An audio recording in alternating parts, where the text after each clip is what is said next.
We are now live. Let me add the Facebook page. I hope Bros Facebook page during this. I really hope. Do you hope what? My mom doesn't try to FaceTime me during this. She might. You flip right off, Katie. Last week, the dude that was delivering my groceries kept trying to text me and call me, and I was just like, I'm getting so sweaty because I also wanted to make sure that he got the right vanilla extract, and he was like kind of stressing about it. That's a vibe. The right vanilla extract. You know, it's no joke. Oh, here we go. Okay, so mom's in the house. Ladies and gentlemen, everybody, welcome to Karate in the Garage with Joe and Dave Landreth from Brothers Landreth. We are thrilled, positively thrilled to have our pal Alexa Dirks, also known as Begonia. Hello, Begonia. Hanging out with us today. We're going to laugh, we're going to cry, we're going to listen to some old music. We're going to look at pictures. And, you know, that's what we're going to do. This is a live, manual, analog fade up. And we are our own producers here on Karate in the Garage.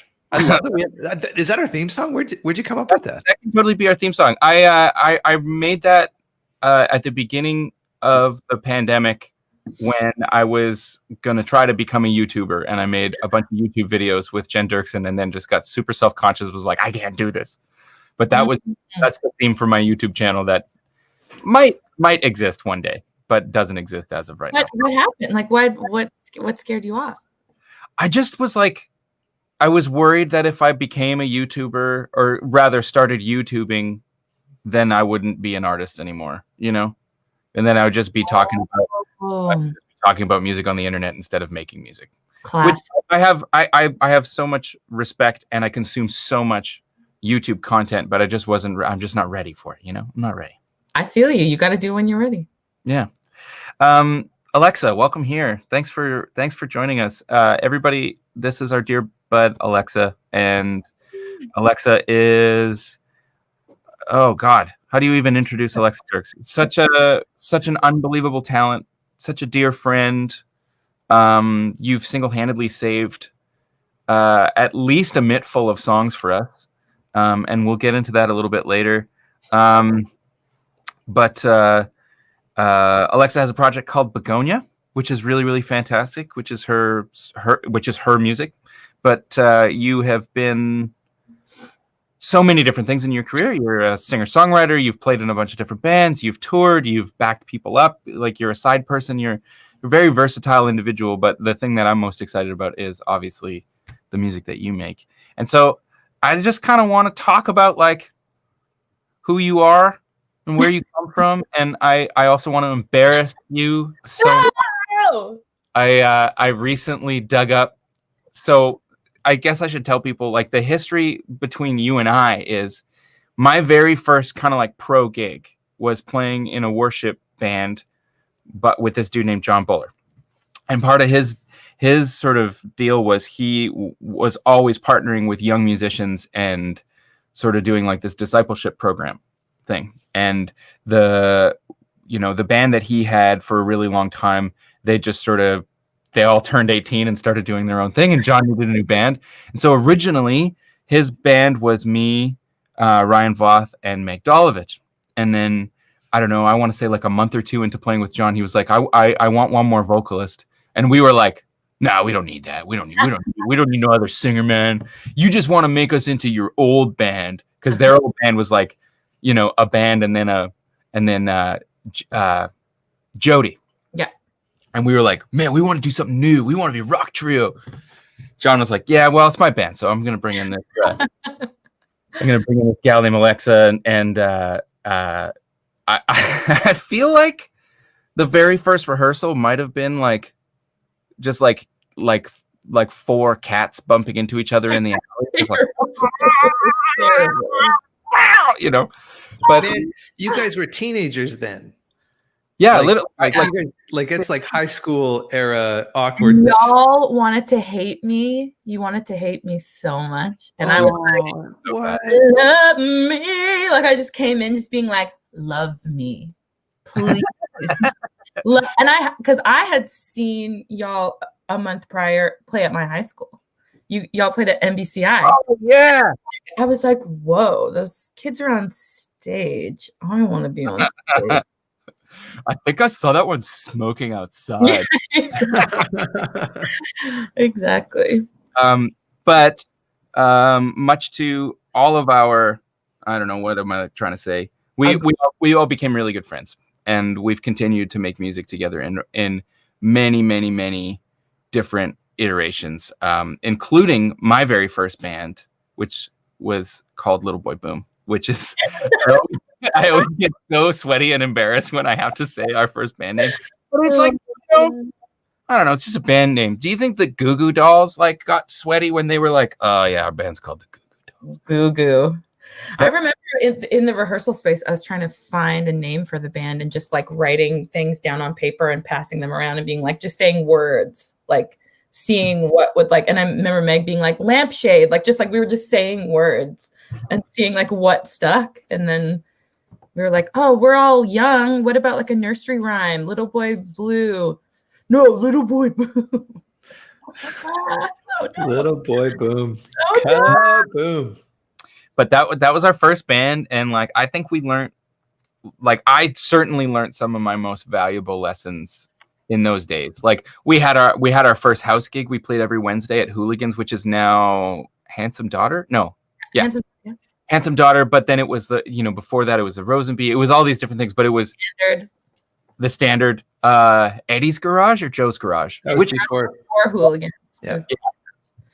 Yeah, so we played every Wednesday night. The place, like by the time we finished our residency there, it was packed every Wednesday night. But somehow the bar could only afford to pay the band $250. Yeah, I remember getting like $30 in a handshake, basically. It was Meg and I were talking. They didn't always give you the handshake. It was $37.50. Yes. $37.50 a man. Yeah, I think. What does that add up to? $37.50. It's a weird amount. Or was it 100 something? I'm not like sorry, it was $62.50. I think. Finished high school, and that's about it. Like math is not really my. I apologize. It was $62.50 a man. For because $250.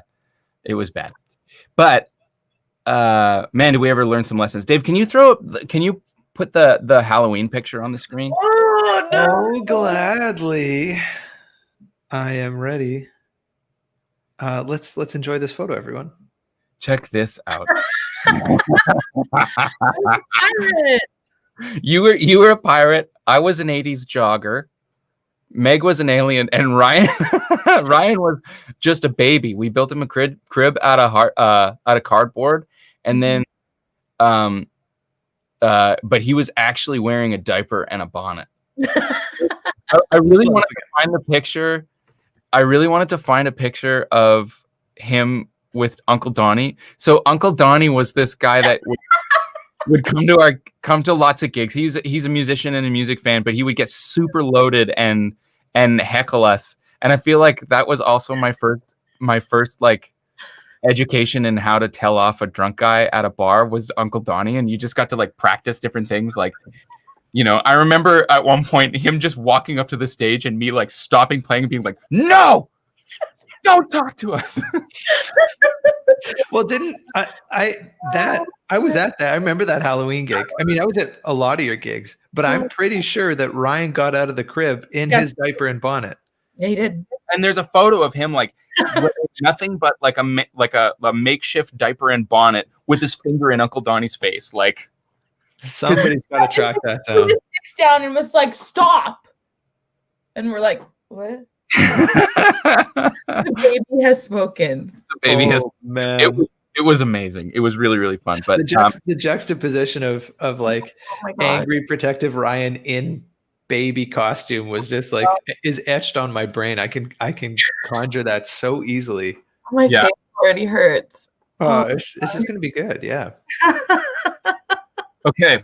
Oh no. While we're going down memory lane here. Oh my goodness. Paul Yee sent me the original sessions for all of our demos.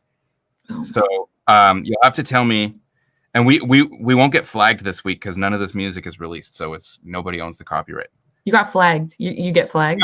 We got flagged last week because we listened to our entire our Karate in the Garage playlist, and we knew it was going to happen, but we were like, I wonder what happens if we just, I don't know, ride the wave.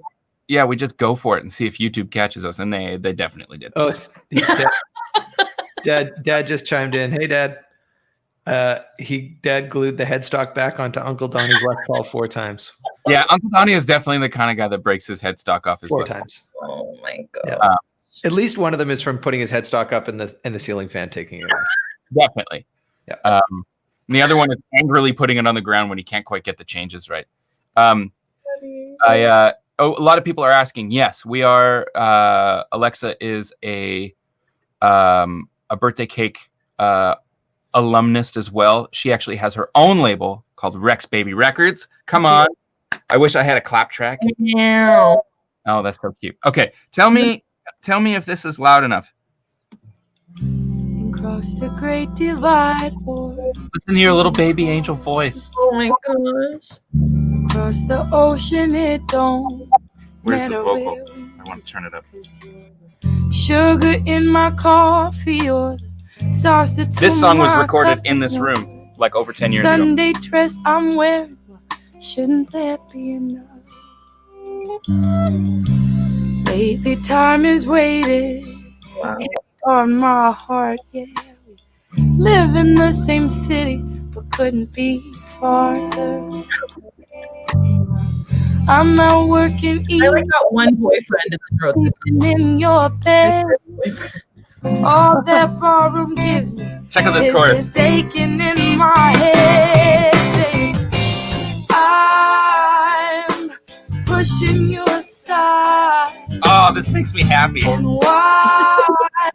Cause sometimes it feels so nice and you're surprised when we don't see eye to eye. But it ain't working, so it makes us keep on trying.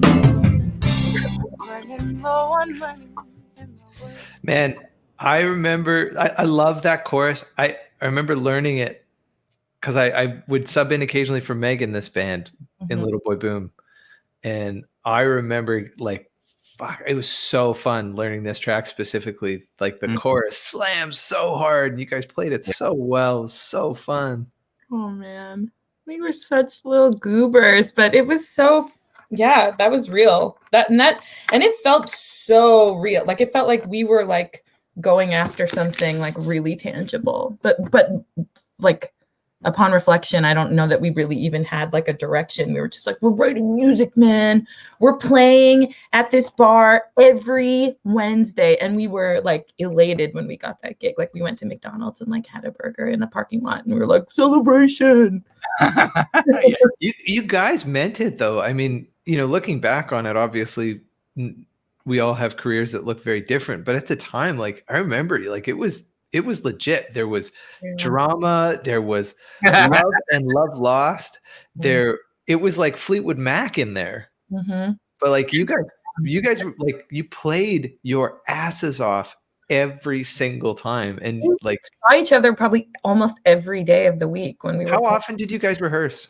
Like for twice a week, maybe, because we'd have vocal rehearsals and then full band rehearsals, and then we'd be playing Wednesday nights for like 5 hours or however long. Yeah. And then we would probably have like a weekend gig too. So like Friday or Saturday. Oh, and it was like you guys did a mix of covers and originals, but the cover set list was so fun. You guys played a bunch of Erykah Badu songs. Yeah, we did like some Little Feat stuff and some Erykah Badu stuff, some Stevie Wonder stuff. Yeah. Yeah. You did all the blues stuff that I had never heard of until like that one guitar guy that you like memorized all of his licks and now I forget his name. Robert Ford. Yeah. Yeah. We did a bunch. We played The Way That You Treated Me off of the record was called Blue Moon. We did Marry You. Yeah, Talk to Your Daughter we did. We did Marry You, which is a Doyle Bramhall tune. Not a Good Thing. Was that Robin Ford? Not a Good Thing. Yeah. And we sang that in 3-part harmony. Oh yeah. Oh, it was so good. It was Yeah, so good. That was Too. a fun one. I like that one. Yeah. Okay. While we're doing this, I want to play another track. Oh, wild. Also, let me know if the levels are all right. Okay.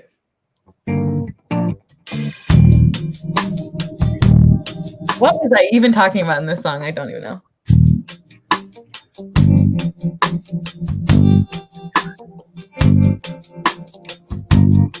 I'm coming down. Who hurt you? Who hurt you? Coming down. I was a literal child. I might need a hand. And I've been walking. But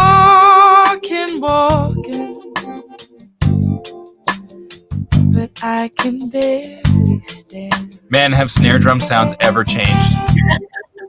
And I want For those who are just joining us, we are listening to Alexa Dirks singing, and me on guitar, Meg Dolovich on the bass, to, Ryan Both on the drums. So this is our first band called Little Boy want Boom. to feel my feet from the ground, but all I need is to come down. And peace of mind can be so frightening. Hits of my body cold like lightning. And I'd rather die than live a life blinded running a stupid silly girl. Oh, I'm coming down. Listen to that restraint. Listen to that space. Yeah. Wow. Man, that's a trip down memory lane. I haven't heard that stuff in probably a decade. Not me either. I was thinking about that song the other day for some reason, but I haven't like listened to it. I haven't heard it. My voice is so baby. It's so You're different. all babies. You're all Yeah, such it's babies. crazy. Like Paul and I were talking, and he was like, "Man, we should just like mix this and release it." I was like, "Yeah, I bet you everybody like there's probably some changes we can make. Well, maybe we could like re-record the rhythm section. Well, maybe we could re-record the guitar. We could just redo everything." I would. Yeah, I mean it's fun. There's a part of me that's just like if this stuff ever sees the light of day, it probably should be these recordings. We probably shouldn't redo them, but there definitely needs to be some background vocals on some of these songs. But yeah, I think that those demos were probably somewhere around 07, 08. Yeah. Is this not? I thought this was out. Did you guys not put this out at all? No, I never. Maybe on MySpace. I feel like It was only ever out On MySpace. Yeah. Probably. Oh, that's I remember burning CDs and selling them or just giving them away at gigs, and they had "Waiting in Vain" on them, the cover, the Bob Marley cover. That was the first song we ever recorded. Wow. Or the first song I ever recorded, like on a studio mic, I think. Maybe I don't know. But and then I had "Waiting in Vain," "Birdsong," and "Simple Life," I think, on it. 3 songs. And I remember like writing on them with a Sharpie, being like, "Little Boy Boom, contact us via this like email. Here's our MySpace." And we just like hand them out to people. Oh man. moelandrovich@gmail.com. Wow. Oh wow. Okay. All right. Okay, so we gave people a little bit of our history. You also played in a band with Ariel Posen in the early days, and Ryan, and who all was in that band? Was it Bradford on bass? It was first at Graham. Yeah, right. And then Dave and Paul and Kevin Torgelson, we kind of had like a rotating bass chair for a minute. Yeah, I subbed in there a handful of times. That was always a really fun gig too. Yeah, man, that band was called the New Lightweights. Yeah. And that music is out. That exists. I think it all exists on streaming somewhere. The first time we did a session, we recorded our EP with Carlin Lemon, and I remember I had strep throat, but I was just so dumb that I was like, we have this commitment. Like, I just didn't understand that, like, if you're paying for something, you should be in charge of it and like get the best performance from yourself. I just felt so like scared to be dumb or like scared to make the wrong move. So I was like, oh yeah, no, it's just like strep throat, but I can still go in the studio and track vocals. And that whole EP, I'm like, it sounds like there's like a golf ball in my throat and it's out there. Like, because at the time, like for Sinking Feet, like it just sounds like I have like Kleenex shoved up my nose and like a golf ball, but I'm like, I can do it. I don't want to, like, I was a yes woman. Like, I did not want to like make anyone mad, like rock the boat. But then it's like those recordings are out there and I literally have strep throat. So we talked about this a couple weeks back. Joey did the exact same thing with our record. And we did the exact same thing. Yeah, it was just like Joey was dying, but it was like, nope, show must go on. Show must go on. I'm going on tour with Doc Walker for like 6 weeks. We got to get this record finished. But couldn't possibly. It was like, we have a release date that absolutely nobody gives a shit about. We have to make sure we make that marker, you know, because nobody's gonna listen to this record when it comes out. Oh. And we had it finished like 5 months before we put it out. But it's like, because I read that somewhere that's what you're supposed to do, and it was like, no, we're keeping the schedule, and like. It's so funny looking back on it. You take yourself so seriously. Oh my gosh. And you think people care about every little thing that you do, where it's like, if you don't set your own boundaries, like why would someone be like, if I'm saying, yeah, let's go, let's do this. Why would someone be like, are you sure? They're just like, oh, cool. She wants to sing with strep throat. Like, choose your own adventure, I guess. Right. That is very funny. Stu Anderson, who is both our manager and your manager, has texted me the Little Boy Boom is live on Reverb Nation and also on MySpace.com if you want to do that. But I think honestly, we should get together, throw some background vocals on some of that, maybe remix it and release it on Rex Baby. What do you think? Can Little Boy Boom have a record deal, Alexa? Yeah, you get a record deal on my record label.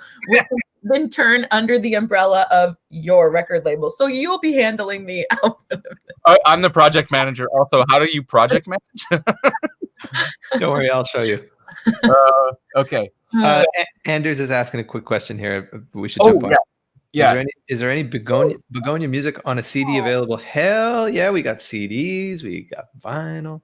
Alexa, where can people find your music right now? Yeah, so go on Spotify, go on Apple Music, go on any streaming service. And my debut album, Fear, that I put out September 2019 is up there. I just put up a B-side from that album yesterday. Yeah, right. Congratulations. Hey, happy release day. Oh, thank you. Putting out a live album in a week. It sounds so good. From when things were live. Like, you guys have no business. That band has no business, and you have no business sounding that good live. Oh man, is that video up and out for public consumption, or was it? The video of the full show is on Vimeo to rent or to buy. But if you go to my YouTube channel, we put out the first track from that video, the other side, like on visual from that live show. So this is super fun. You played this big show here in town. There's a venue in town called the West End Cultural Center, which has been many of our first important gig, including, you know, I don't know, shit. So there with Groovy Mustache and Les Voyous. Oh, there's pictures of that floating around somewhere. There's a picture. One of my friends still has the ticket stub from it. Carrie ticket stub. She took a picture of it and sent it to me the other day. God, that's awesome. I had bleach blonde hair. Oh, it's bad news. Mm-hmm. What was I going to say? Oh, but so you played a show there, and how many times did it sell out? How many shows did you have to add? Like, how many was it in a row? It was 5 shows in total, but 2 shows one weekend and then 3 the next weekend. So I had a bit of a break in between, which was good. So Alexa announces that she's playing this big show. Was it like officially a record release? I don't remember. Kind of, yeah. It was like the celebration of the record in town, but it was in February and the record was released in September. So there was a bit of time. Right. So Alexa announces these shows. Did you guys initially just book 2 shows? Was that it? 2, yeah. It kept selling out and you kept having to add shows. Like the the West End, what's the cap there? 250, 260? 380. Oh man, I was so close.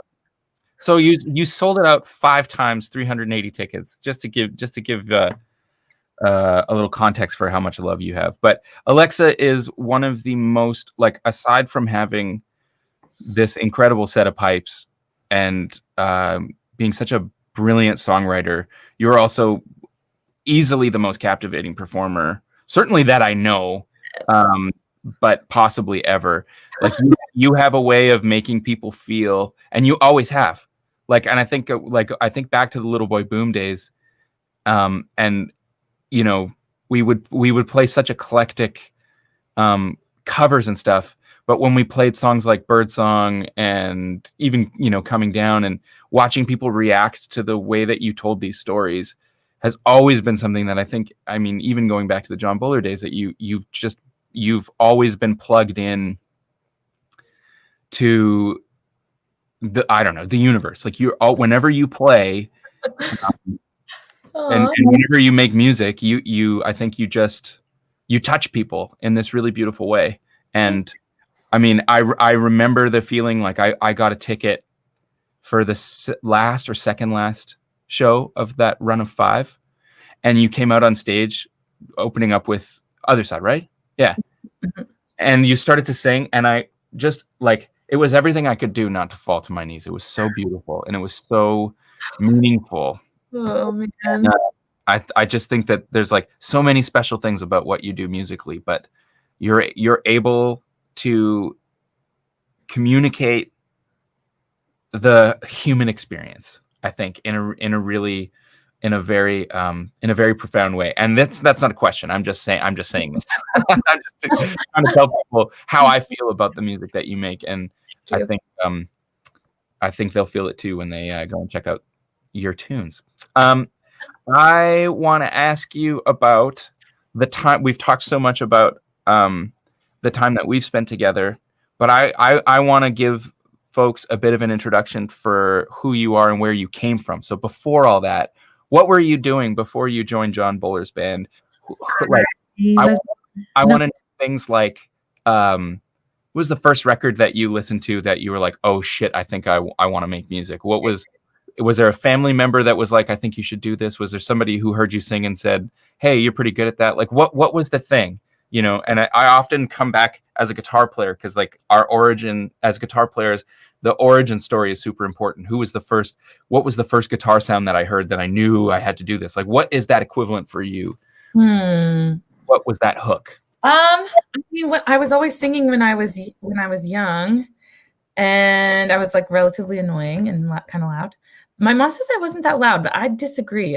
But apparently she should know. But anyways, I was always singing and stuff. And then I remember there being a solo in the Christmas concert in the 2nd grade, and I sang the song "Light a Candle," like just happened to be picked for the solo. And then I remember just like feeling inside of me of like, what is this? And my mom said she was in the back of like the auditorium and was like, what is this? And then that's when I was like, this is my thing. Like, I didn't really feel like I had like a thing. And then that was when it felt like, oh, okay, maybe this is my thing to like put like that I'm excited about, that I wanted to be excited about. And listening to like Beatles records with my dad, it was like a way to bond with him and stuff when I was younger. But the first record that I remember listening to and being like, whoa. Well, I bought a Destiny's Child record when I was little. That was amazing. But then there was this Fiona Apple record, When the Pond, that I bought. And it was the first time that I sat down and like looked at the liner notes and was like, what is a producer? Like, what are all these instruments? Like, what's happening here? Like, and really breaking it down. Like, I was always into like reading the lyrics along with albums and like sitting and listening to albums. Like, I was very much into that. But when I first heard that album, it was like all the orchestral production and just like her angst and conviction and kind of wit and cleverness and like the humor, and yeah, that record. And then When Paul Ye Burnt Me, Erykah Badu's Mama's Gun, and D'Angelo Voodoo. So it was like those three records, I feel like were just like it like kind of blew my mind. Yeah. And I memorized them like as much as I possibly could without knowing it, like just played them so much. Yeah.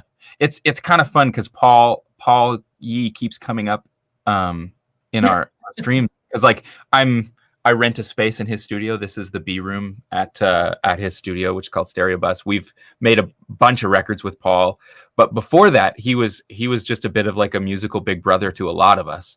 You know, back in the days before iTunes really had any kind of security mechanisms in place, we'd take our iPods to Paul's place, and he would let us rip his entire iTunes library. And you know, it's like things like Richard Bona and like all of this music from all over the place. And I think a lot of us had that experience. But yeah, Voodoo and Mama's Gun. What was that? Like that Richard Bona record also was pretty huge for us. Certainly for me. But yeah, it's funny that Paul just kind of creeps his way into everybody's story. Yeah, he's a bit of a mentor to a lot of us in a way. Cool. So it was like what was that grade 2 concert experience? Was that the catalyst, or was that the beginning of the thing that became like? I feel like it was always kind of in me to like feel creative, but not necessarily know. Like I didn't have any examples of people like living that life. So I didn't really know what it meant. Like I knew that my mom said that I like sat her down when I was like 8 and was like, I need you to get me a manager, and was like, crying. But she's like, I don't think you know what that means, and I don't know what that means. So I don't think we're going to go that route. And I remember seeing, you know, that opera singer, child prodigy, Charlotte Church. Do you remember her? She was like, oh, and I remember her singing at this Christmas thing that was like this international televised thing. And I remember watching her, and she was an 11-year-old opera child prodigy, and watching her and then going to my room and just crying with this longing to like be her. Like I wanted to just like I wanted to live that life, but really had no idea like what that even meant. And I'm glad that I did not get famous when I was 11, because my music would have been cheesy as shit. Like it would have been bad. Like I'm glad that it didn't. I don't think anyone's child record is their favorite thing, you know, except for maybe Harry Connick Jr.'s first record is pretty boss. Probably cool. Yeah. But yeah, like high school, I started just getting more interested in like playing guitar. And then I was on stage in the worship team at school, and my school guidance counselor was like, hey, like I know this guy looking for a vocalist in his band. Literally record songs that you like to sing onto a cassette tape and give it to me, and I'll give it to him.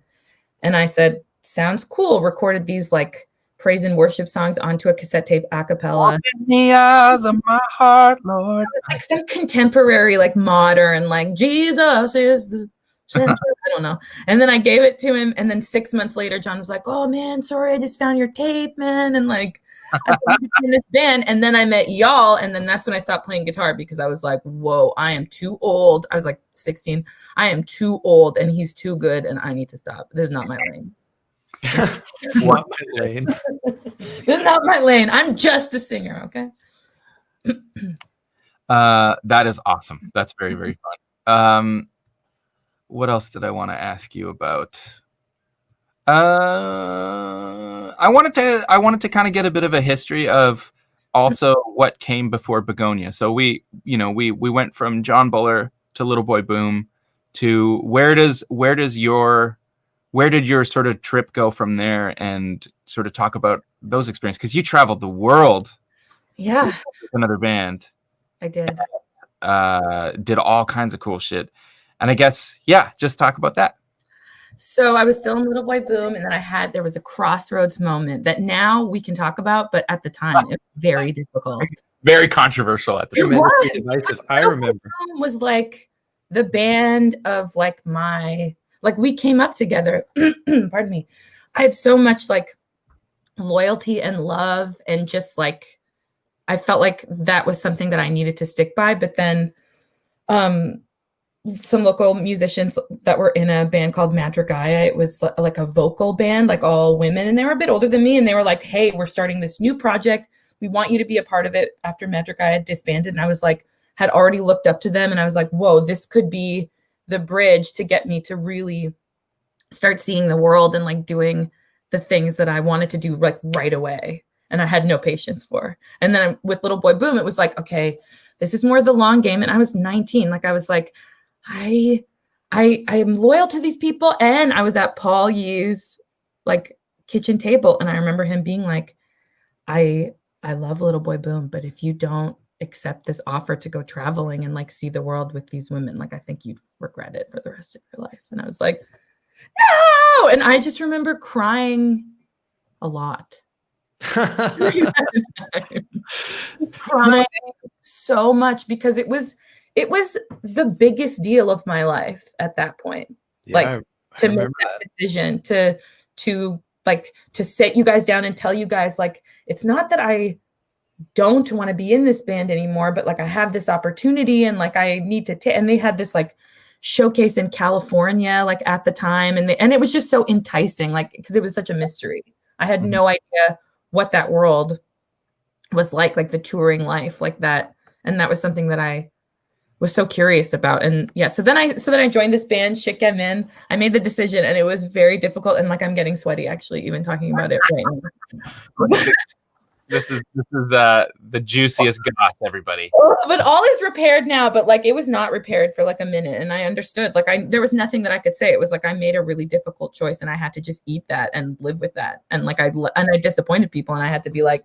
But then I feel it. Yeah. Anyways, that's a whole other conversation. But we're good now. I joined this band, Shake Them In. We traveled all over the world, essentially, like Europe and North America and parts of the world, Mexico. Like we went all over the place for like, that was me for like seven years. That's a long stretch in a band. Like that. That's a good chunk of time. Mm-hmm. And it was amazing. Like we saw just all that kind of touring that we did. Like we just saw so many different places. It was just such an eye-opening experience, and also just a learning experience, like just hands-on. Like you want to know what the industry's like, here you go. Like welcome here. And I was such a child. Like I had no idea what I was getting myself into, but it was. What year was that? 2007 was when we formed, or our first album came out in 2007. So there was some crossover, I think, when I was still doing stuff with Little Boy Boom and like flying back to do like bar gigs, because I was like, I will not let this dream die to do both. I felt so bad for you at that point too, because you were trying so hard to keep it together. But you were the first one. So like this scene that we were a part of at the time, I was always on the edge of this because this wasn't my band, obviously, but it was all of our favorite band. And if it wasn't your favorite band at that time, it's because you were jealous of Little Boy. But it was all of our favorite bands. And we were all like, and we were all so tight. We all spent so much time. We all hung out together. We partied together. We went to each other's gigs. We went to all the same jam nights. Like it was a vibe. It was a scene. We all took turns wearing Crocs on stage. Not me. Never me. Okay, then I just took turns wearing Crocs on stage. You were the only one.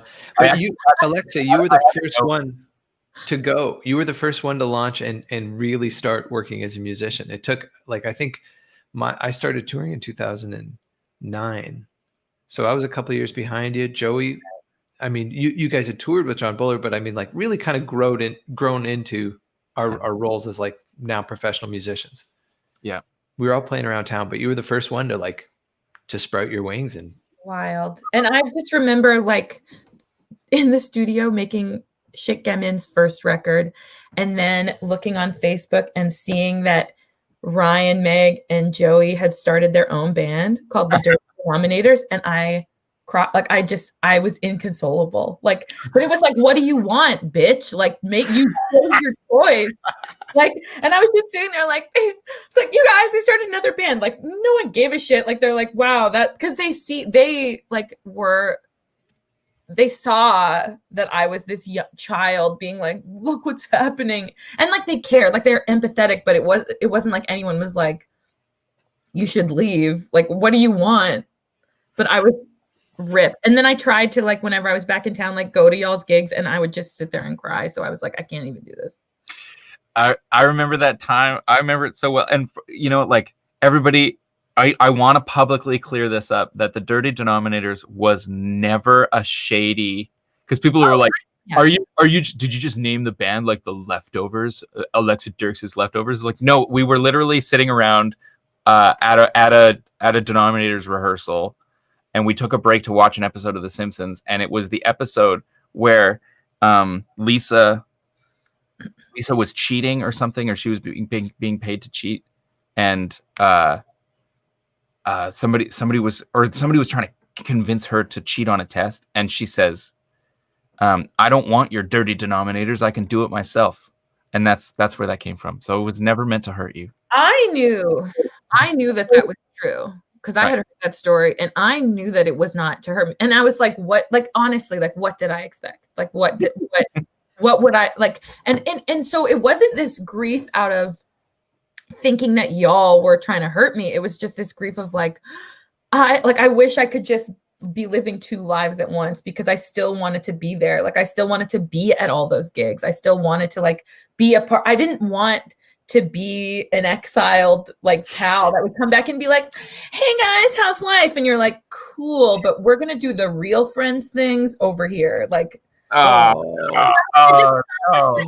me, it was so much less like career thought as it just was this like this family that I felt like I was no longer a part of, and I had decided, like I had made that choice, and it was just like it killed me inside for a long time. I can only imagine.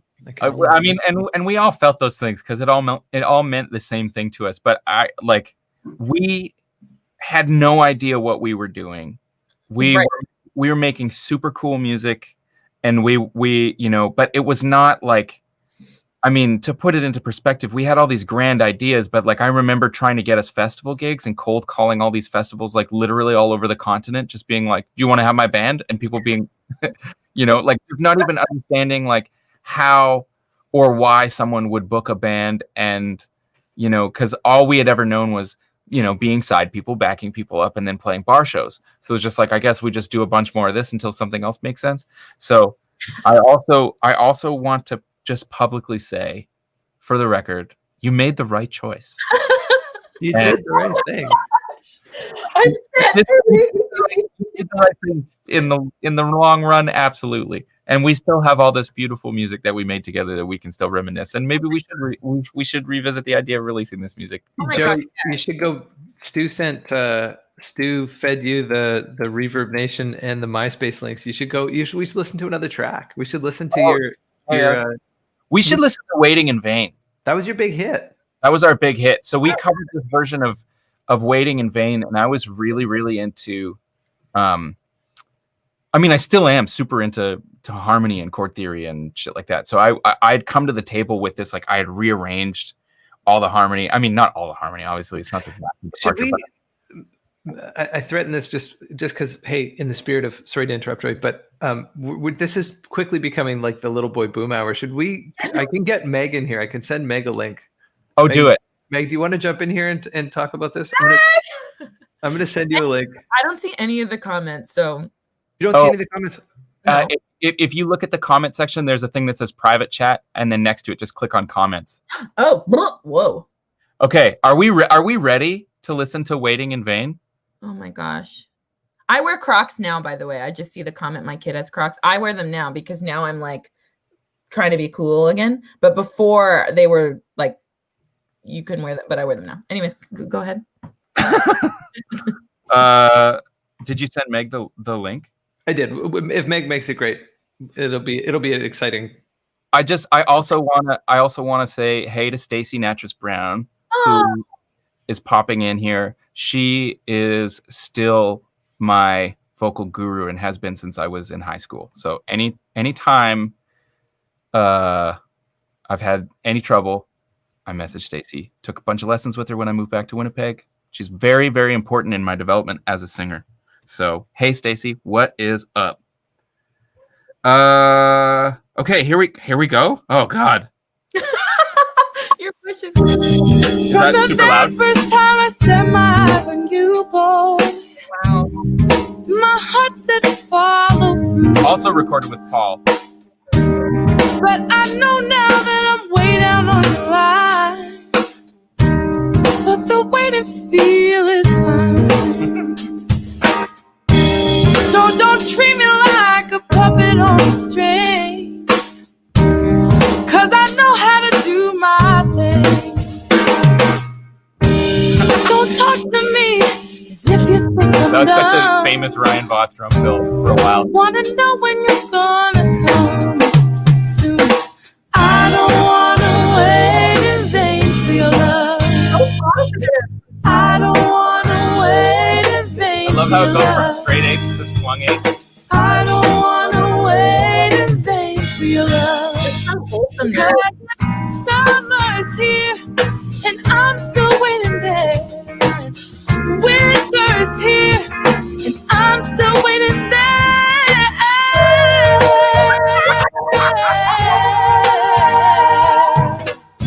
I don't know how a voice works.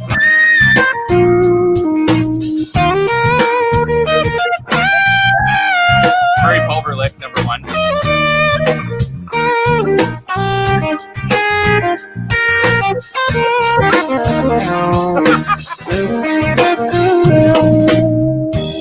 It's been 3 years since I'm knocking on your door, I think we have to listen to the whole thing. and I still can knock. Here it comes. Ooh boy, is it feasible? I wanna know now, for I to knock some. See, in life I know there is lots of grief, but your love is my relief. Tears in my eyes burn, tears in my eyes burn, while I'm waiting for my turn to see. I don't wanna wait in vain for your love.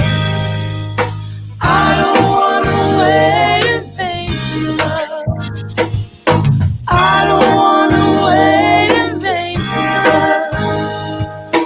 I don't wanna wait in vain for your love. I don't wanna wait in vain for your love. I don't wanna wait in It's a big vain outro. for your love.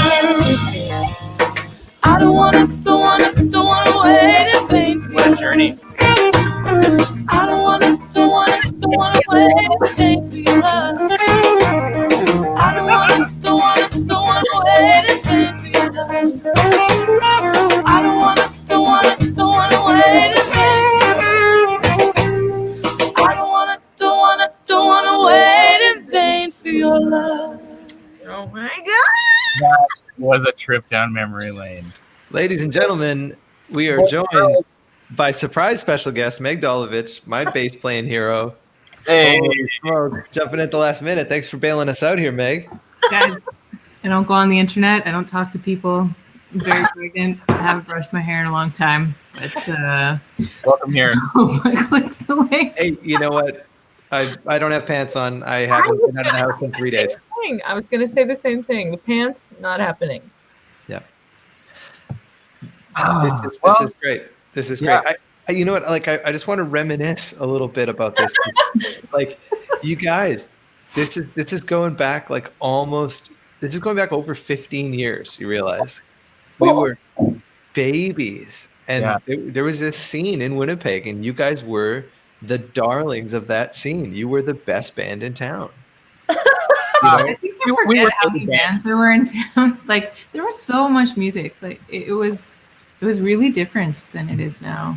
Dave, I mean, yes and no. Like, there are still that many musos in town. They're just in their basements. That's true.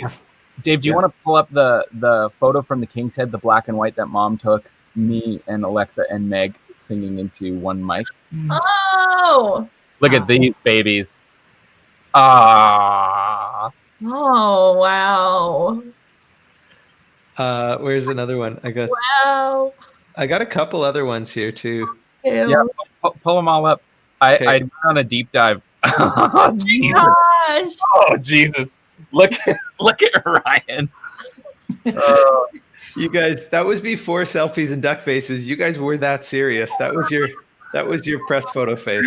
No, Dave. I think that hair is pretty much can be traced back to you. Started that whole thing. Oh my God!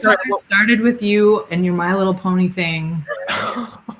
Like, It's you know. on the internet. if you deep dive hard enough, you can find My Little Pony. I dated a girl whose best friend was a hairdresser, and she hated me. Both of them hated me. The hairdresser and the girlfriend, and I was forced into doing hair shows. So she would do like really experimental hairdos. So I got. Oh man! I remember Rusty getting a hold of one of your hair show photos and I was gonna see if I could find that. It in the cavern, like on all the TVs at the bar, and coming to the cavern and your picture from one of the hair shows, holding like you were like gambling, but like sexily. You like had like, cards, and you're like, ooh, and your hair was like asymmetrical and like shaved a little bit of red. We're gonna have to find that.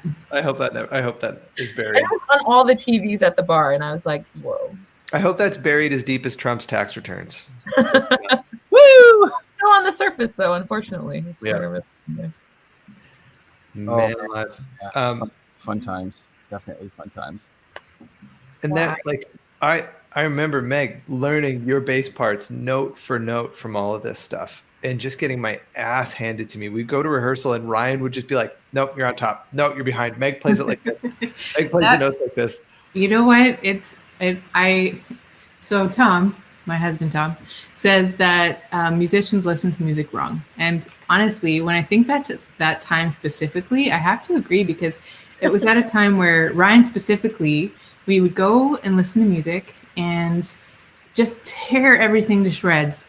This is on top, this is behind, but like we had lost the ability to listen to a whole thing as one thing. You know what I mean? Oh yeah. And actually, I only started to relearn how to do that after I ran into Julian Bradford at the King's Head, and it was around that same time. And he was checking out a band, and at first listen, I did that thing, tore it apart, and he was having such a great time, and he was just having a beer, enjoying the tunes. Wow. Awesome. That looks really fun. Like, it seems like a great idea.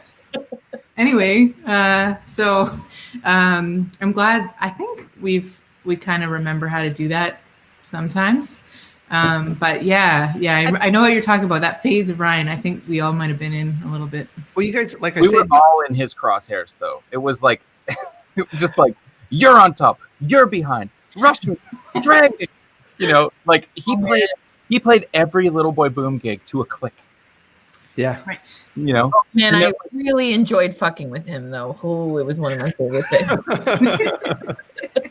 It's not hard to do. You know, he was just trying to do the right thing, and but that's why he is who he is, because in those days, while I was learning how many pints I could put down and still play well, Ryan was trying to bury the click. Yeah. You know? And that's why he's the drummer that he is. You know. Absolutely. Yeah. No, among many other qualities, but his time is pretty terrifying. But again, isn't it interesting? Like the further you get away from all this stuff, like you really do. I mean, we all take our shit really seriously. You know, we all take the music that we make very seriously still, but you do relax so much. Like you learn to let go of so much of that as you get older, and you have this breadth of music behind you. You're just like, oh man, I can just sort of relax and just have fun with this. Yeah, but it's true that I feel like had we been so relaxed then, like if we didn't rehearse twice a week or like didn't play like all the gigs, like weren't so hungry, I don't know that I would have honed like my chops in the same way. Like I wouldn't have. I doubt it. That was like pure definition of like cutting your teeth, like truly. And we took it so seriously. If there was one person at the bar or like 1,500 people, like we never played for 1,500 people, but like if there were like if it was like a packed bar or like one person, if there was a mistake, we would talk about it after. Like Brian would make mistakes, but we were all on top of that shit. Like if someone like sang the wrong note, like we were like, okay, now at vocal rehearsal, we're gonna pick that apart, even if there was one person in the room. And that, I feel like that sense of urgency and like seriousness, like really actually like paid off like now. But I'm not as serious in that. Well, I am in some ways, but I don't know. It lays the foundation, right? And now that you have that foundation, you can comfortably sink into it. But yeah, you guys cut your teeth. It was insane. What were those rehearsals like? Like, what were you guys shedding when you were drilling these tunes? What were you guys talking about? Well, I think like the thing that I remember the most and was shedding transitions of sections. That was Ryan's note after every gig was like, we have to work on our transitions. And it was usually me pushing into the chorus and dragging out of the chorus. Me learning how to count. I felt like I was learning how to count in a huge way, like count. Yeah, like just like bar, like just simply how to count bars, like how to know when it is my time to come in, have that instinct. I remember not being able to, and I probably still can't come in properly on Tell Me Something Good. Really over and over, and I'm like, no, like just my brain is like, I can't. You know, it does not matter. Doesn't matter who screws it up. The bass player will always feel like they're doing it wrong. Am I not right about that? Meg, you're too confident. I don't share that confidence. I'm just laughing right now because I feel okay. I do feel guilty about a number of things at that time that happened musically. So like everything was in the wrong key for Alexa. Everything was at the wrong tempo. Everything was so loud. I can't believe you've been saying, more than a set in a row. But also something like Tell Me Something Good. There's a lot that we could have done as a band to set it up a little bit differently or made it less miserable and like it was funny. I just want Eva. Hey, there's my girl. Hi, Eva. I wanted to hang so bad that I did not feel the same discomfort. Like I felt the discomfort of things being fucking loud and me always being like, but it was like, I have to choose my battles. I lose my hearing and scream, or I make other people feel like they can't. Like I was just like, if I tell Joey to turn down his guitar, because then he can't express himself like how he wants to, or like whatever. Like I felt like I took that really seriously, and I did not want to be an uncool singer. Like I wanted to be the singer that could hang, like that, just like nothing fazed me. Like I could just hang. But my mom would come up to me after every bar gig and be like, "You're not loud enough." Well, and you know what? In hindsight, so much of that was absolutely my fault because I was so excited about playing, and I was so excited about gear that I would bring these massive rigs to rooms that the no way. Like, do you remember my Dirty Denominators gigs with 3 amps? So it was like 2 amps and then another amp running a Leslie cabinet that I stepped on literally one time a night. And it was just like, it was such a like, we had a phone mic. Yeah. Clear guitar, one song. Yeah. But it was like, there was no, like you put it best. It was like, didn't matter if there's one person or the room was full. Yeah. We were bringing all the shit down. We were playing for the back of the room. Mm-hmm. And in hindsight, I now know that it would be way more appropriate to bring a smaller amp so that at least we can get the vocal on top in the PA. But I feel like I did. I feel like I cared, but I feel like I was just there. Like I don't remember like feeling like I was suffering, like maybe now I'd be a bit more picky about that kind of stuff. But then I was just like, that was my experience. Like I didn't know how to do it any differently. So it was like, if that was the standard, then sure, then that's the standard. Like, and that's just how I learned. Like, I feel like, okay, so we've obviously everyone's gone musically all in different directions and it's been crazy.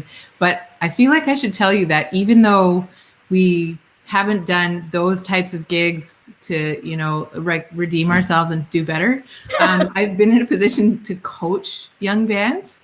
And one of the things, like I have those things in mind. So, if the band starts and the singer doesn't come in, guess who I come down on?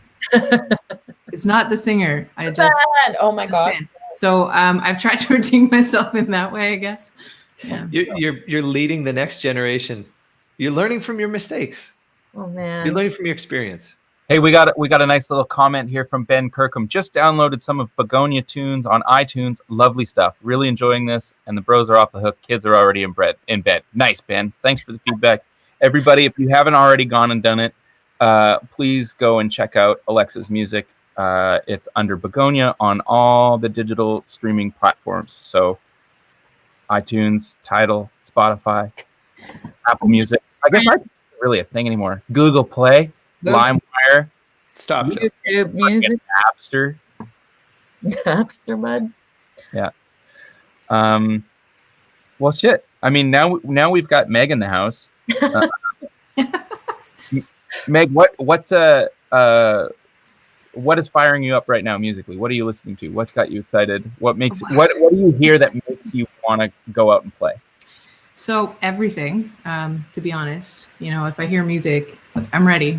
But other than that, the most played record in this house right now is Fear, because my 19-month-old wakes up and requests it like first thing in the morning. Yes. No way. So Santa dropped off a vinyl and we put it on, and now it's either something off Spotify, Raffi, whatever, or that one vinyl that will never leave, apparently. Aww. Yeah. That ties things together really nicely. You can't even plan that shit. That worked out perfectly. You cannot. Meg, parent question. Have you guys dug into Burl Ives? Do you listen to a lot of Burl Ives? Roberta loves it, and I've grown so fond of it. He's the guy, you'll recognize his voice from narrating the stop action. I totally know what you're talking about. Rudolph the Red-Nosed Reindeer guy. Yeah. That cartoon. Which, by the way, there's some questionable, I don't know. I can't watch all the old kid stuff anymore without wondering about some of the content, and when they're too young to talk about it, I don't know. I'm struggling. I haven't dug in. My kid's not watching TV yet, so I don't really know. But we listen to old music anyways. Yeah, but cool. Well, I will keep that in mind, along with the Begonia rotation. Holy shit, y'all. I just realized that all of y'all are parents or going to be parents. I know. I'm still a child, but all of y'all are parents. Dude, I'm still a child. I'm not ready for this job at all. I'm not scared. That's crazy. Thank God Anna's a grown-up, because otherwise this kid would basically be feral. Hey, Dave, back at 2:51 p.m., Anders Hallgren has a question. So What is Meg up to? Before you answer that question yourself, Meg, I want to make sure everybody knows that Meg played on my last solo record, Hindsight. Okay. Meg's daughter. And also she played on the Lowell George project, which is going to be released later on this year. It's finally finished. Meg has played bass in a bunch of my solo bands, toured with me for quite a while, and that's what we've been up to together in the last couple of years. But you are also side person to the stars, as well as low-key getting a degree at the same time. Let the woman tell her own story, Joe. You're going to take all the fire out. I got carried away. Tell your story, Meg. What are you up to? Nothing further, really. I mean, I don't know what to say. Like, I honestly, you guys have went and become artists and stuff, and I am, still doing very happily the side person thing, and that was always kind of what I wanted to do, and still what makes me happy is kind of figuring out ways to be invisible, I guess, to make an artist comfortable. Those things that make me happy. So I kind of forget how crazy the years are and how many songs you can learn in a year until I do my taxes, and then I kind of look at all the artists on the dates and everything, and so and then that's really fun. You think, oh wow, I did stuff this year, which I mean, maybe I won't feel that way when I get the 2020 taxes done, but yeah, so just playing with whoever calls, mostly I guess. Your husband is trolling you on this live stream. My husband is trolling me. Not just any pilot, Major Tom Dolman. Ground control. You asked for that one, yeah. Is he right there? Yeah, they're there. Sorry, I don't know which direction this is, but our pal Chris Malin hit us with $40. Thanks, Chris. Man, that's too kind. Cute. Meg, you've done some playing with Chris, haven't you? No, we are internet friends. We've met in real life, though, I think. Oh, for some reason I thought you guys Thanks for the coffees, Chris. Appreciate it, brother. Yes. It's just this is so like The feeling that I have sitting here reminiscing about this music just makes my heart so full. And I don't know how to communicate it properly, but like I think back to these days, thinking of where we've all gone and all the adventures that we've been on and all the different gigs that we've had and and I just think back to all of us like sitting around at those bars, listening to music, wishing we were the Kingsmen or Hugo Spank or whoever it was. Like man. Just waiting. I remember going to gigs like with y'all, like if other bands were playing that we kind of knew, and just like trying to make myself like casually available close to the stage just to get called up to sing like one song. Like I like kind of be like, oh, I'm here, but like no big deal. And then like just stand near the stage, just kind of with your eyes like, I'm ready if you want. No, okay, cool. No big deal. No big deal if you call me, but like I'm totally ready. I've been practicing all your songs all week. So. Which then evolved into a place where you had to stand at the back so that you didn't have to spend half the night on stage. Oh man, alive. Yeah, then there was that. Yeah, that quickly turned into that. Paul Yee in the house, bumping in. Yeah. You guys. Oh, so good. Jeffrey Dolovich in the house. Meg's dad. Oh, Lovely The Jeffrey. original, yeah. The original Meg's dad. The original band fan. You know, yeah. I mean, we all of our parents were so supportive of what we did. Like at any gig that any one of us, you were just as likely to see Wally or Darcy or Katie or Ray or Jeff or Lori. Like all our fam were like, we had so much support doing what we did. And so much of that came from our parents getting behind what we did. Yeah. You know? Yeah. That's a big part of why we're here. Yeah, I don't know about you guys, but my dad often talks about a time where he used to come out to hear our band every night of the week. He'd be at a gig and he's working my job and his job in the day. He was very tired. And at a certain point we had to have the conversation, like, you can't come to all the gigs. You have to pick the good ones. I'll let you know which ones they are. I don't know if you have had those chats with your parents about what to come to, or if they just decided to tell you that, listen, I think you're great and everything, but Katie and Ray. Yeah, no, go ahead, Dave. Go ahead. No, I won't tell your story, please. No, but I mean, like they were like the same, because I remember them coming to all the gigs, like, and your dad too, just the keeners of all time, and then my mom and dad being like, well, we have to come to every one. Like we know you play the same stuff, but like, what if something different happens? Someone comes up and like you sing it a bit differently, and whenever there would be like those like sporadic kind of jams, or like a pal would be there, that's when they would my parents or my dad would have like the satisfied look on his face, like that's why we come every time. That's why we come every time. It's like you never know what you're gonna miss. You never know what's gonna happen. It's like, yeah, I guess so. It's true. It's true. Man. Oh yeah, fun times. Such fun times. Should we, Joe? Should we open it up to some questions? I mean, we got a lot. Yeah. So we usually do. So this is our quasi-weekly, increasingly more weekly, regularly weekly internet hang. We call it Karate in the Garage, and then we always do a little bit of a Q&A from all the folks that are watching on YouTube and Facebook and what have you. So we're gonna do that. So you guys have any questions out there, hit us up. If you want to know anything, we're an open book. We're mostly an open book. We're mostly open book. Aw, Jeffrey. Never regretted Sleepy Wednesdays. Oh, man. They were hungover Wednesdays for me at that point. Oh, yeah. Yeah, they were foggy Wednesdays. But I was so straight edge back then. It's incredible to think about. Yeah, that's right. That's right. I didn't drink booze. I didn't swear. I didn't do a lot of things that I definitely do now. Yeah, we won't go too far down that road, but hell yeah. Keith wants to know, how cold was the New Year's Eve gig that y'all did for CBC? That would be like the Begonia Bros. Randy Bachman. It was inside. Yeah. But I do remember, because we blasted from that gig. Stu picked us up from the Forks and drove us to our we had a New Year's Eve gig with Hot Bottom. Oh yeah. Oh yeah, we did the Hot and Dirty Dance Party at God, what's that place called? Park Theater. Yeah, and it was so cold. It was so cold. Very cold night. Yeah. So yeah, very cold. Thanks, Keith. Good question.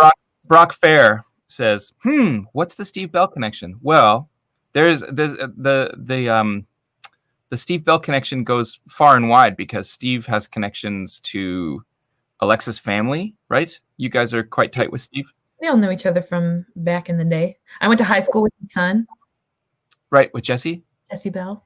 Yeah, and John Buller, I believe, who was the guy that connected Meg and Alexa and I and Ryan. He was also kind of a mentee of Steve's, and then I think, what was it, Meg? Like 2007, Steve had us play on some CBC recording session, you, me, and Coco Dugas. Right, which, by the way, I don't know if you remember, but he sat us down and had a conversation with us about taking care of our bodies because for like, tendonitis and all that stuff, doing your stretches and otherwise you'll pay for it. And I remember at the time thinking, okay, yeah, I guess. But fast forward, a few years and, I think you're in an elbow brace and my back's for crooked and we probably should have listened to what he said. 100%. And that's what he was trying to say. I know that nobody wants to hear this, but you got to hear this. Go do yoga at least. And we were like, nah, we're fine. And now my body sucks so bad. So many good questions rolling in here. I like this one. If you guys not play him, I would want to play drums, please. That's the only thing I would want to play. Might have to fight Meg for that though, maybe. Maybe I would try to play keys, but like you're letting your dreams go too soon. Fight for the drum chair. I want to play drums. Meg, what are you playing? Oh gosh. Well, here's the problem. If drums are taken, then everything else is kind of like front line. That's very upsetting. It's not possible. How about percussion? If drums are taken, how about percussion? Yeah, like if I would sing or play guitar, but if it was like a backline position. Right. Hey, we're playing in Fantasyland. Whatever goes, this could be a 2-drum band. Oh shit! Right? I accept. I would definitely play Hammond organ because that's my new favorite instrument. Wow. I like it way better than guitar. I can only play in a handful of keys, so as long as we're drums and an organ. And just to make sure that nobody ever listens to this band, I would play Irish tin whistle.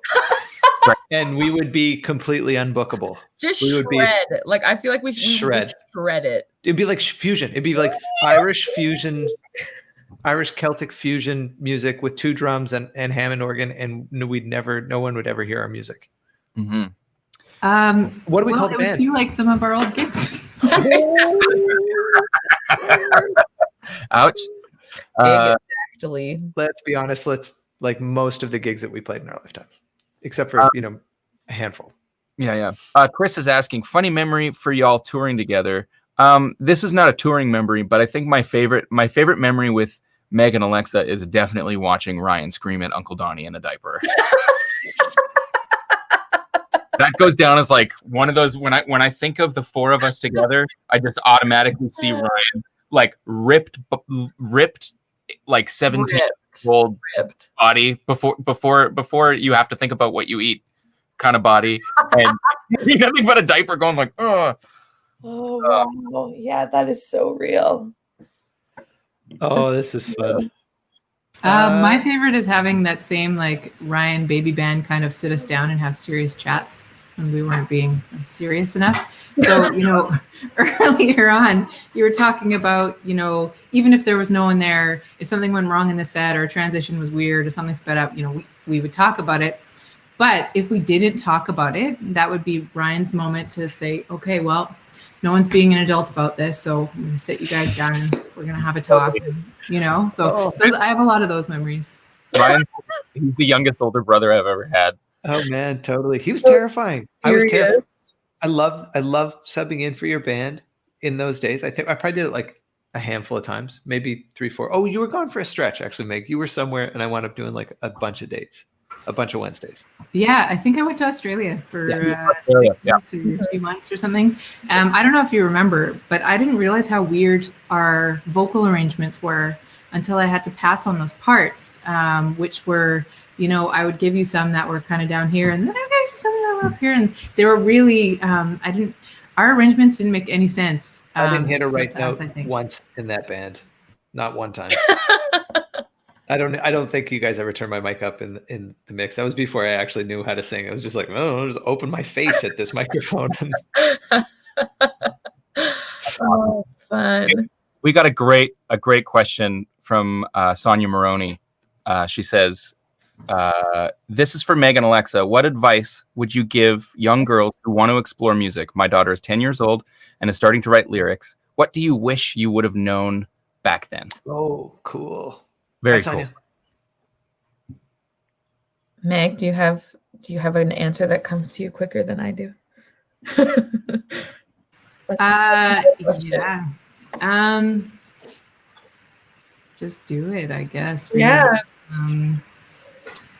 I know I had a lot of ideas about what a musician should be, what a female musician is, and really I could get into some kind of deep thoughts on those things. But at the end of the day, if you just work on your craft and do the thing that you want to do, and I mean, I don't know how to say it without sounding cheesy, but if you feel out of place or if something is not quite right, then it's not the thing that you want to be doing anyway. So that's one day at a time. Yeah, I would say the same kind of vibe. Like just like hole yourself up in your bedroom, and if you like writing lyrics, write a million lyrics. Like just keep doing the thing that kind of is the muse. Don't think too hard about what you should or shouldn't be doing. Like just follow the passion inside of you and just keep working at it, and keep like putting yourself in situations where you can gain experience. Like if there's like a play at school, like sign up for the play at school. If there's a choir you can be in, join the choir. And that's where you start to meet like-minded people and then make those connections, like all that kind of stuff. There's no like rule book of like, here's how you form a band, or here's how you meet the people that you like. It's just, you just have to start putting yourself in situations where you're doing a thing that other people also like to be doing. And then that's how you meet the like-minded people. One foot in front of the other. Cool question. Great answers. Super cool. So have you got one, Joe, you want to pick? No, go for it. Go for it. Okay. I do like this one from Carbone. Little Boy Boom hits it big and goes on tour with an unlimited rider. What would you guys put on the backstage food rider? Food. At this point, I feel like we're all like, how boring are we at this point? So boring. So vanilla. Ginger, lemon, local exactly. coffee. Like herbal tea.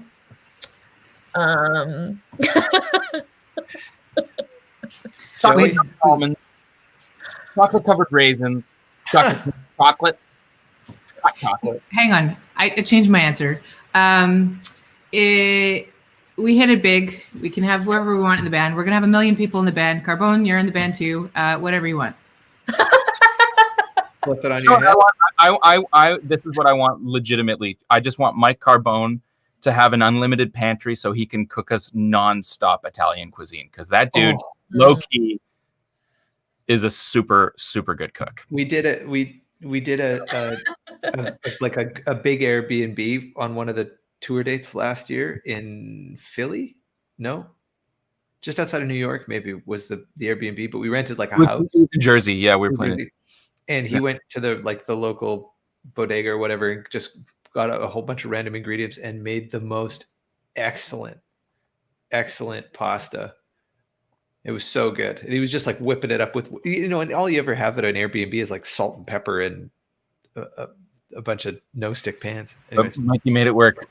We got a fun one here from Ben Kirkham. He's been throwing shade on this the whole time, and he really wants to know, has Meg ever held Joey's superfluous pedals that she outed him for on tour in Manchester for ransom? That is a very, very, very specific question. That's dark. I don't remember exactly the story, but one thing that happens on tour for me a lot is I buy, I borrow, I get given lots of pedals. And so whatever I start out with is usually, there's at least a handful of things that get added to the collection. And one particular tour I had 3 or 4 extra fuzz pedals just kicking around. And Meg very graciously assumed the job of guitar tech because I was doing merch. And so I think at some point you had just kind of gotten a little frustrated with all the extra shit just kicking around. Where's the box for this? And, all that stuff. And so I think during a show, you said something about like, what pedal are you going to use? And I said, don't you fuzz shame me. And it just became a thing that Meg fuzz shames me. So there you go. I have a question for you that you have yet to answer. I've asked you off camera, but I'm asking you on camera. Whoa. Put you on the spot. Uh-oh. Joey, where do you keep all of your pedal boxes? It's the behind this door here, that door. There's another door that is the old tape machine room for back when people recorded the tape. And there's a lot of boxes back there. There's a lot of skeletons in that closet. Oh, it's not good. I think you asked me where I kept all my pedal boxes in the text, and I said, I don't want to talk about it. You just did. I just did. But if anybody needs kindling for their fire, I have more cardboard than I know what to do with. I love that. Yeah. But then you would have to commit to keeping those very pedals. Well, I keep everything. I don't get rid of anything. The only thing that happens is I lend things to people and then forget. So, Callan Turner, we're going to get technical. Callan wants to know, how do you block out other voices when attempting harmonies? Do you hum the note internally just prior to singing it? Any tips? You guys are all such fantastic singers. I remember when learning Birdsong, one of our songs, that there was that one, remember the climb and the and I always got the first note wrong. So every time I got in the habit of like pulling the mic off and like singing the note off mic, because I knew it just became this like tick that I had. So I'm like, I'm gonna fuck this up. So I'd always like sing it off mic. But often it's just like you practice it enough times beforehand that then it's just within you. You practice like it just. You practice it so much that then when the note is coming up and you're like, that's going to be weird, it becomes just like anything in the song that you're doing. It's just all part of the practice. At least I feel that way. How do y'all feel? Yeah, I agree with that. And so I've never been able to hum the note before it comes, even though I have an instrument in my hand and I can cheat and tell myself what it's going to be. So I always think of it as what happens before, how does that go into whatever I'm going to be singing. So it's like my own personal melody line that I hear in my head. And then if the starting note's not the problem, it's actually singing it when there's other stuff going on, then I, like Alexa just said, is that you have to kind of get used to hearing it within those chords. And that's just doing it. Gotta practice it so much. I would only add to that that for me, just because I'm a big old nerd, like being really aware of what intervals you're singing. So if you're sort of geared up to think about things in terms of numbers, then I'm thinking of either chord tones or scale tones. So like if this is the root and I'm singing the flat 7, then I know that I'm 1, 2, 3, 4, 5, 6, 7 notes away. So I think about those things a lot. And that as a skill is just developed from lots and lots and lots and lots and lots of thinking about that and trying to figure out, like, I like that interval. What is it? How far away are these notes from each other? And pick them out. But then another thing that I think is really important, if you aren't super good at pulling pitches out of thin air, also having a good idea of what function you're singing in the chord. So if you're singing the root, the third, or the fifth, and so that you can know, and I used to give this advice to band members, is we're supposed to be singing a major chord, and if you hear this chord, that's your note that's out. So whenever we would have, like, if you're singing a fifth and all of a sudden the chord turns into an augmented chord, that's you. Or if it goes from a major chord to a minor chord, that's you. Things like that, and having little if your mind works that way, or you like to think about things that way, just having that awareness. But again, to add to what Megan and Alexa said, just knowing your part super, super well. is really the only thing. And I think a lot of times with harmonies, we like to just kind of feel like just vibe it out and just throw something on. And I think there's lots and lots of room for improvising harmonies, but also like for us, the way that we would do things, we would arrange things very specifically and sing the same thing every single time. You know, it was like burnt into us. So there's nothing that replaces just repetition, knowing the hell out of your part. I think singing specifically, like of all the things that's out there, man, singing is one. It's like there's no replacing tons of woodshedding. Although I will say that, Alexa, watching you and Andrina sing, get up and sing with people is like that's another example. Like you guys did so much singing together that you guys have like telepathic singing power. And I've watched you get on stage and back people up and sing Bee Gees on the spot. Mm-hmm. Like, and that's wild. That's a pretty whole fun. It's pretty fun when you kind of like accidentally have like develop that relationship with someone just due to time and like just singing together, and then you get in those situations and you're like, it's one of the most amazing feelings to sing in harmony with someone. Yes, it is. It's one of the most powerful, like amazing feelings that I've ever experienced in my life. It's like the best. With y'all three learning that so young, because Joey and Meg, I just remember you being so serious about it. Like I remember being in a church basement and it was like fucking serious business. And I was like, okay, then I want to be perfect too. Like I want to get this right. And then when you drill it that hard before, then you're on stage and you don't have to be nervous because you know that you're just going to like, and it just feels so good when it just fits like that. And with Andrina, it was a whole other world of like, yeah, just being able to look at each other in the eyes. And I remember tracking a record once that was like live off the floor and we would just look at each other and I was like, I'm going to go high. She's like, okay, I'll go low. And then it's just like, you just kind of make the hand, like when you have that kind of relationship with someone. And I think it's like with certain instruments too, like when you have that, when you know each other's instincts, it's so fun to play. I think that's such an awesome point. And I think that's something that we have in the Winnipeg scene, because it's, you know, there's so much music that happens here, but it's not a massive scene. So everybody gets to know each other really, really well. And I've seen Meg and Ryan do it. I've seen Dave and Ryan do it.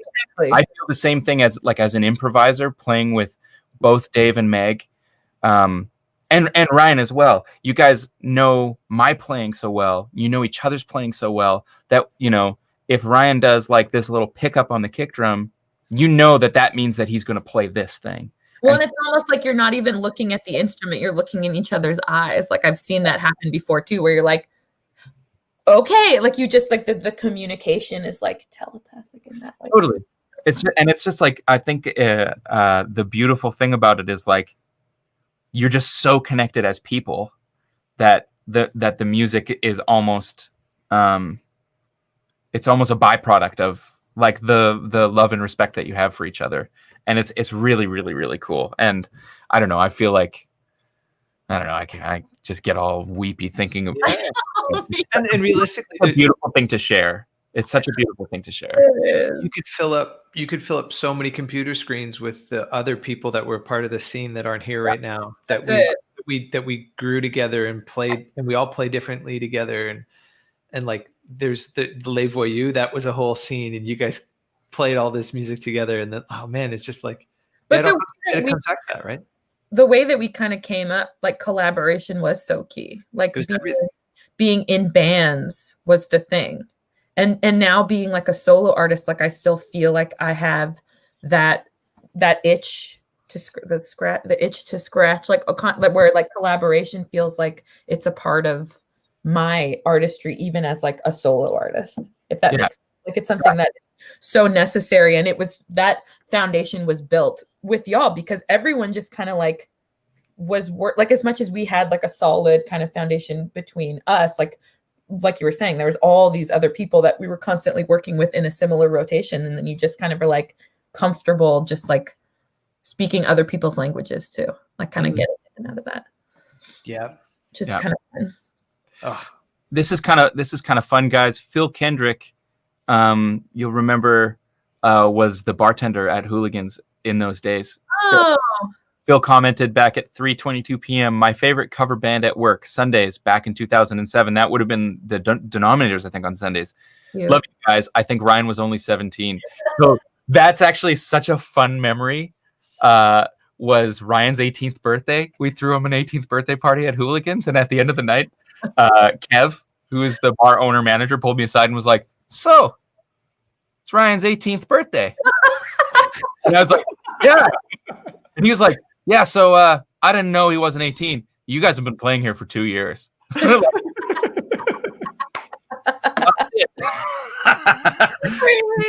And just so everybody knows who's not from Winnipeg, the legal drinking age and bar age is 18 here. So you have to be 18 in order to be allowed to go to the bar without an accompanied adult. Amazing. Yeah. You know, guys, I have to pee so bad. I just have to, and I want to hang out with my kid. I can hear him laughing in the other room. All right. And I don't want to end this. I want to sit here and reminisce and go down memory lane forever. But I think we should probably wrap it up. But I kind of want to end it. Can we listen to one more tune? Can we listen to Birdsong? Oh man, I will straight up cry. Oh, hold on. Before we do that, here's Paul capping it off. Paul says, "I got fleas from the couch at Hooligans listening to Little Boy Boom." That was fun. That actually reminds me of that time that Dad came to Hooligans, and he on his way out of his house to the car, he got chased and attacked by a skunk, and he thought that he had made it out unscathed, and then showed up the bar and stunk on the entire bar. Like, skunk walked in the front door, was like, "Oh shit, I gotta go." And then like called me later, was like, "Hey man, sorry I missed your gig. Got sprayed by a skunk." Oh no! All right, well, yeah. I'm actually crying. That is so funny. That was so funny. Sorry, I missed your gig. I got sprayed by a skunk. Jesus. My face does hurt, like, legitimately. Oh, so good. Oh, this has been so fun. This has been so fun. You guys, I love that this just happened. This was supposed to be us chatting with Begonia, but this is going down memory lane, and that's so fun. It makes my heart feel so full. This has just been beautiful. I also want to take a minute to acknowledge that I think this is maybe Meg's first public appearance, like in a capacity like this, because you don't want that life. but you broke the rules for us, and we're very grateful. Oh yeah, I'm so glad you showed up, Meg. Thanks for coming.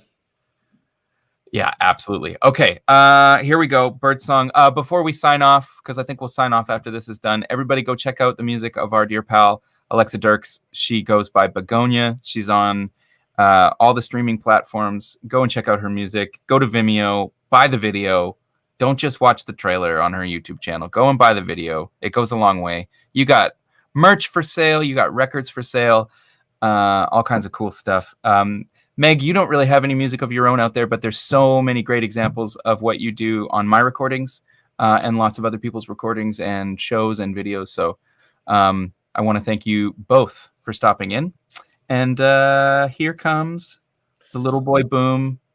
Maybe this was the number 1 hit. This is number. Huh? I don't know what number it rose to on the charts. Top of the pops. I remember hearts? the song and like discovering a part of my voice. Like I didn't even know I could hit like the note at the top of that. Like, yeah, I remember having so much trouble recording the song, but I'm very okay. Anyways, there's too much to say.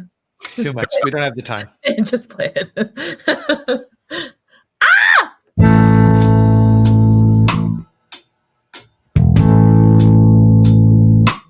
Kev, thanks, bud.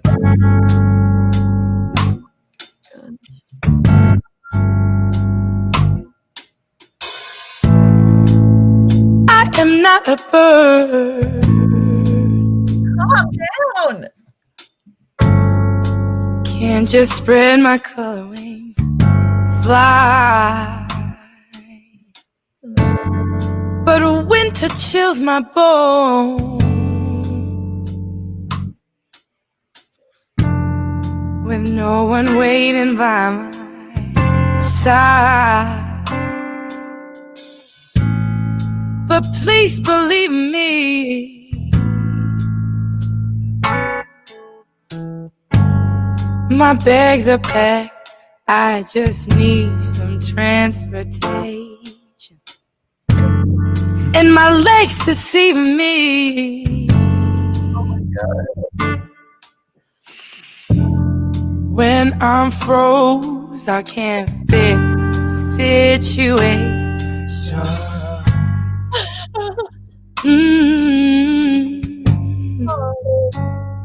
Really, For a moment. I could go and running all my life just to be a good woman, just to say I did right, and I could paint my face and buy some nice things, but I am not a burden. I've got no way.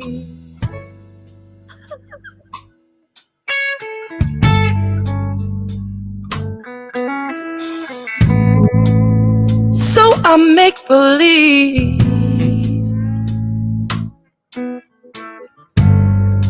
I'm so far away that I could paint a picture.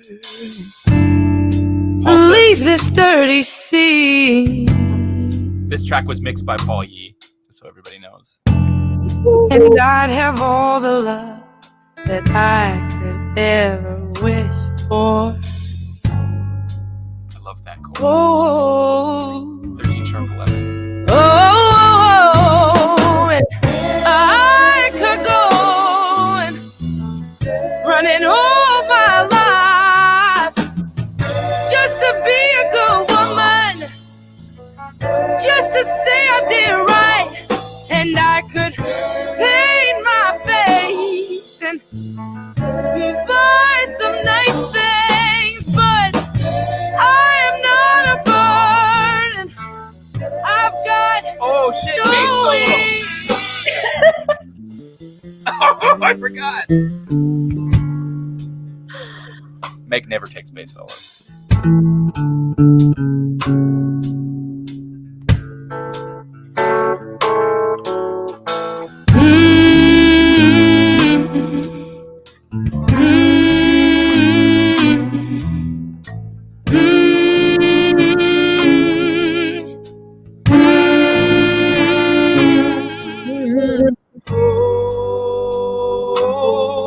Meg's on the bottom.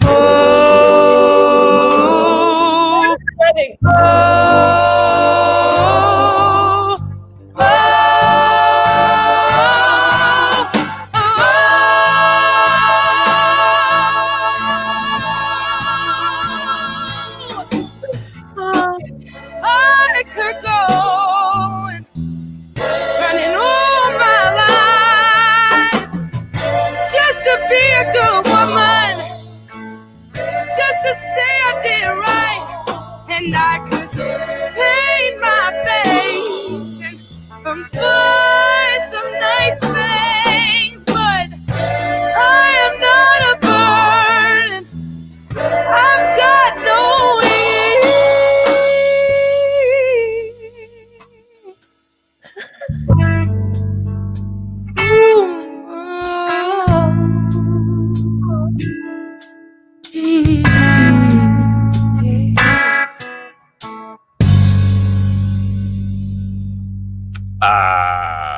Wow.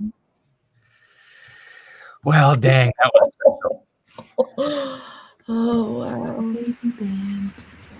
There it is. Ladies and gentlemen, it's been Karate in the Garage with Joe and Dave and our dear, dear friends, Meg Dolovich, Alexa Dirks, a.k.a. Begonia, a.k.a. your mom. But I'm no one's mom. I'm the only one. Well, you shouldn't have. You're kind of fronting in your description there. Ladies and gentlemen, catch us every week until we get tired of doing this and do something else. But we're hanging out on the internet, talking about music, talking about whatever. Yeah. Thanks for joining us, Alexa, Meg. Love you guys. Miss you guys. Can't wait to actually, be able to be in the same room. And who knows? Maybe the next time we all get together, we'll be to remix some of these tunes and release them under Rest Baby Records. think that's it. Thanks, everybody. Thanks for joining us. We love you too. Thanks for coming by, and we'll see you next week. Bye. Nicest ever. Thank you. Bye, guys. Bye. What a gift.